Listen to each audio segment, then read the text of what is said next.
अगर जया बच्चन विधवा हुई तो तेरी बीबी को भी सफेद साड़ी पहनाकर विधवा बना दूंगी। ये धमकी किसी और ने नहीं बल्कि अमिताभ बच्चन से जुड़ी उस महिला ने दी थी जिसे वो सबसे ज्यादा प्यार करते थे। 32 साल पहले अमिताभ बच्चन और श्रीदेवी की फिल्म खुदा गवाह रिलीज हुई थी। ये फिल्म दोनों के करियर में मील का पत्थर साबित हुई। मनोज देसाई ने इस फिल्म को प्रोड्यूस किया था, लेकिन इस फिल्म के बीच अमिताभ बच्चन की मां तेजी बच्चन आ गई थी और उन्होंने मनोज देसाई को ऐसी धमकी दी थी कि सुनकर सबके होश उड़ गए थे। मनोज देसाई अमिताभ और श्रीदेवी के साथ अफगानिस्तान में शूटिंग करना चाहते थे। यह साल 1989 की बात है। उन दिनों अफगानिस्तान में हालात बिल्कुल अच्छे नहीं थे।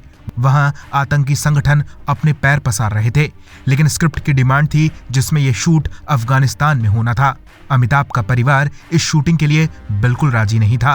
तब अमिताभ की मां तेजी बच्चन ने मनोज देसाई को धमकी दी थी कि अगर उनकी बहू जया बच्चन विधवा हो गई तो वो मनोज देसाई की बीवी को भी विधवा बना देंगी।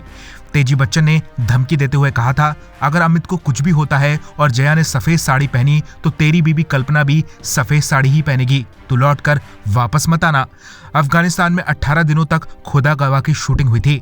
दहशत के हालातों के बीच अमिताभ और श्रीदेवी अफगानिस्तान गए थे और वहां शूटिंग की, लेकिन गनीमत रही कि सब कुछ ठीक ठाक हो गया। फिल्म में एक सीन था जिसमें अमिताभ श्रीदेवी के पिता के हत्यारे की तलाश में अफगानिस्तान जाते हैं।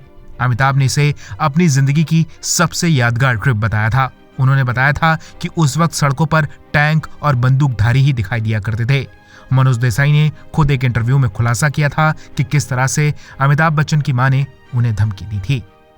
ब्यूरो रिपोर्ट, बॉलीवुड पे चर्चा।